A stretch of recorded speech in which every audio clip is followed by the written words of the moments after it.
nosotros esta iniciativa de fortalecimiento de la sostenibilidad de la deuda pública nos parece un paso adelante, nos parece un paso en congruencia con lo que dicta el artículo 75 de la Constitución Nacional, que tiene que ver con las facultades del Congreso. Y si bien nos parece un paso pequeño, un paso, si quieren, menor, nos parece importante que sea un cambio definitivo y no solamente una máscara transitoria o una cuestión de marketing. El ministro Guzmán, cuando vino a la comisión, habló de una hoja de ruta para poder sentar, leo, bases para la estabilidad permanente, ¿sí? Y que esto era una parte importante de esa agenda.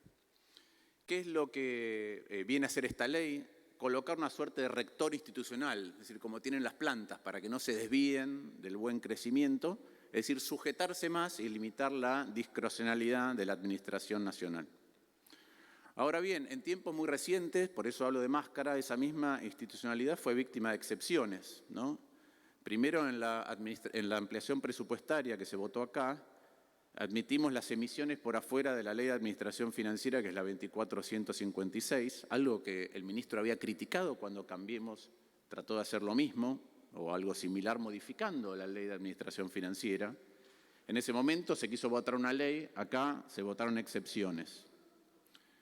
Eso llevó a que el Poder Ejecutivo Nacional emitiera títulos recientemente para intervenir en el mercado de cambios o vendiera parte de los títulos que tiene a tasas realmente ruinosas. No me voy a extender sobre esto porque el senador Bullrich lo va a abordar.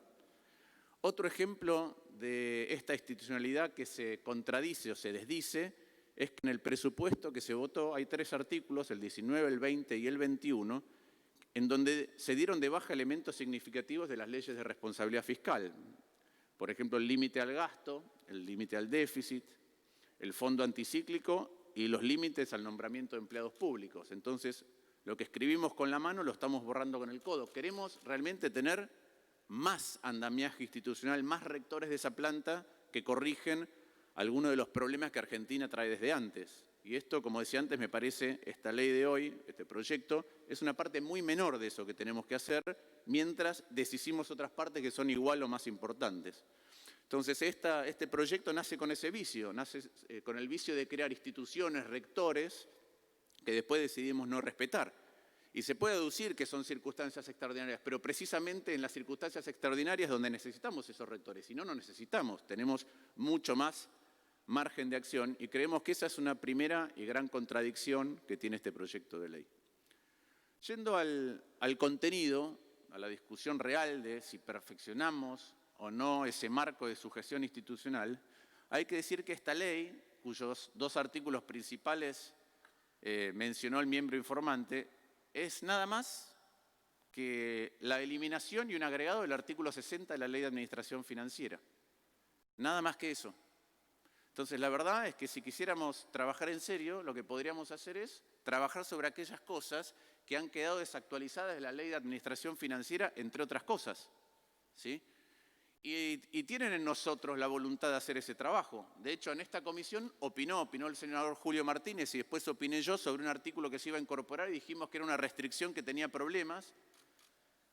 Desmerecieron la opinión del senador Julio Martínez, pero cuando consultaron a Hacienda les dijo que sí, que estaba bien, que no era correcta la formulación que se pretendía en el dictamen de comisión y se tuvo que retocar. Entonces, ven que nosotros tenemos ánimo de contribuir, a pesar de que muchas veces esas cuestiones no se toman bien cuando uno hace observaciones. Ya nos pasó con el tratamiento igualitario de la ley en legislación local y en legislación extranjera. Ahora, si queremos abordar el problema de la deuda, si queremos abordar el problema de la inestabilidad argentina, deberíamos abordar el origen del problema. Y el origen del problema es el déficit. Después, cómo se financia. Y cuando hay faltantes, se puede financiar con deuda o se puede financiar a través del Banco Central. Financiar a través del Banco Central es emitir dinero o usar las reservas para ya sea cancelar vencimientos o afrontar otros gastos. Y cuando vienen las crisis de balanza de pago, las mega devaluaciones que destrozan el tejido social, que generan pobreza, que generan incertidumbre, la verdad que vienen porque hay endeudamiento, pero vienen también porque hay pocas reservas y muchos pesos. Entonces, si no abordamos todo en conjunto, no vamos a resolver el problema. Y nosotros, como dije antes, estamos dispuestos a trabajar en algo más abarcativo. Lamentablemente nos perdemos la oportunidad de hacerlo colectivamente, como decía antes en otro ámbito la senadora Gladys González, porque esta ley hace poco. Esta ley hace algo que es traer la discusión del Fondo Monetario al ámbito del Congreso, y eso es muy bueno, pero después en términos de la sustentabilidad solo habla de la legislación de los bonos. Dice que algún tipo de endeudamiento, si tiene legislación extranjera, merece un tratamiento diferente para nosotros, para discutir. ¿Sí? Merece una autorización especial. Pero el problema de la insustentabilidad no es la ley extranjera. El problema de la insustentabilidad es la moneda, que puede ser legislación local o no, o extranjera, la tasa, los plazos, sobre todo cuando hablamos de liquidez, de problemas financieros, pero lo más importante es el monto, es cuánto es la deuda. Y eso viene, como decía antes, generado por el déficit más la acumulación de deuda previa. Y lo dijo el senador Rodríguez en comisión, que eso debería ser el núcleo que discutimos, pero no lo hacemos. Lo que pasa es que ya se hizo. Existió una ley de déficit cero. Tampoco la cumplimos. Y entonces, en este Congreso sancionamos leyes que son importantes, ¿no? La capacitación en materia de género, Micaela, la ley Yolanda, medio ambiente, pero la verdad es que todavía necesitamos una capacitación de todos los funcionarios acerca de los problemas que tiene no cumplir con la restricción fiscal. ¿Sí? Y quiero detenerme en esto porque el miembro informante habló de los actos de Estado se transfieren y de endeudamiento. Miren, voy a leer algunas cifras. Del 2015 al 2019, el endeudamiento bruto, que es cuánto se emitió, fueron 275.000 millones de pesos. Perdón, de dólares. Pero 195.000 fueron para cancelar deuda, con lo cual quedan 83.000 de endeudamiento neto. 16.000 fueron para el arreglo con los holdouts. El resto es déficit. Es déficit. Entonces, ahí vemos cuál es el origen del endeudamiento. Segundo, miremos qué pasó con el déficit. En el 2015 al 2019 el resultado primario fue de 59.240 millones de dólares de déficit. ¿Cuánto fue el 2011 al 2015? 60.614 millones de dólares de déficit. Casi lo mismo. ¿Por qué hay diferente emisión de deuda? Bueno, porque en el caso del 2011-2015 se emitió deuda deuda neta por 43.500 millones de dólares y el resto fue pérdida de reservas de 15.000 millones de dólares. Y las dos cosas son importantes. En cambio, del 2015 al 2019 la deuda fue de 70.000 millones de dólares, es decir, 10.400 más que el déficit, pero se acumuló reserva por 11.000 millones de dólares. Entonces, como digo, esa insustentabilidad tiene que ver con cuántos dólares sale el Banco Central, con cuánto es la deuda en moneda extranjera, con cuánto es la deuda total. Le voy a hacer alguna salvedad porque se dice desendeudamiento. Desendeudamiento hubo con los mercados y es muy importante porque los mercados te lo cobran un día y si perdiste la confianza ese día tenés que pagar. Pero también hubo endeudamiento usando fondos del Banco Central, también hubo endeudamiento colocándole letras más baratas o bonos más baratos de lo que era el rendimiento del mercado al Fondo de Garantía de Sustentabilidad, al PAMI. Claro, no te lo reclaman de un día para otro, es deuda intrasector público, pero la pagan los jubilados de mañana, con menos jubilaciones, de hecho, como está pasando. Entonces el tema acá es el déficit estructural. Y la verdad que en la Argentina siempre hemos tenido déficit. ¿Por qué no abordamos ese tema? Y quiero repasar un poquito lo que ocurrió volviendo a esto de que los actos de gobierno se heredan, ¿sí? Se transfieren. El miembro informante habló de que el presidente Kirchner se hizo cargo después del 2001. Sí, se hizo cargo después del 2001, pero no inmediatamente después del 2001. Se hizo cargo en el 2003. ¿Qué pasaba de enero a mayo del 2003? El PBI de Argentina ya estaba creciendo al 10%, la inflación anualizada era 5% y el superávit era 3%. ¿Cómo terminó? ¿Cómo terminó todo ese periodo de 12 años? Con caída del ingreso por habitante, la inflación se multiplicó por 5 y pasamos de tener 3 puntos de superávit a tener 3,8 puntos de déficit primario. Es decir, 6,8 puntos del producto cambió el resultado fiscal de la nación. ¿Por qué? Porque del 2003 al 2007, donde estuvo más justificado y hacía falta, el gasto aumentó 3,3 puntos del PBI. En el 2008 al 2011 aumentó 4,3 puntos del PBI. En el 2011 al 2015 aumentó 4,3 puntos del PBI, es decir, aumentó el gasto público 12 puntos del PBI, de un PBI que además en un periodo al principio creció. ¿Y cómo se financió el aumento de gasto de 12 puntos del PBI? Bueno, subió 12 puntos la presión tributaria, de la cual el gobierno nacional se quedó con 6 puntos de ese aumento de la presión tributaria. Y el resto, bueno, hubo un bono por precio extraordinario de la soja que equivalió para el Tesoro Nacional a 46.800 millones de dólares. Hubo una estatización de FJP que le permitió contar con flujos. Yo siempre estuve en contra de las FJP y escribí un libro, pero otra cosa es cambiar el sistema para poder tener más capacidad de gasto en el corto plazo sin mirar cómo funciona el sistema a largo plazo. Y además hubo letras intransferibles al Banco Central por 48.387 millones de dólares, que se perdieron también. Se manotearon esas reservas para poder seguir gastando. ¿Cuál fue el resultado final? De que a fin del 2019, 1 de cada 6 pesos que se gastaban no se tenían. Repito, 1 de cada 6 pesos que gastaba el gobierno nacional no los tenía. Y entonces o emitía o se tenía que endeudar. Entonces, si queremos resolver el problema de la deuda, lo que tenemos que hacer es no legarle actos de Estado que son déficits monumentales al siguiente. Por eso es que la discusión debería ser mucho más profunda. ¿Por qué digo que esta ley hace muy poco? Porque la sustentabilidad no tiene que ver con la prórroga de jurisdicción. ¿Qué hace la prórroga de jurisdicción? De hecho, creo que la sustentabilidad no tiene nada que ver con la prórroga de jurisdicción. ¿Por qué es importante la prórroga de jurisdicción? Solamente cuando caemos en default. Cuando caemos en default es más fácil negociar acá que negociar afuera, es lo que explicó el ministro. Entonces, esta es una ley de fortalecimiento de la sustentabilidad por si caemos otra vez en insustentabilidad. No es otra cosa. Y está bien, puede ser, es un paso mínimo. Lo que deberíamos estar discutiendo, como decía, me parece que es otra materia.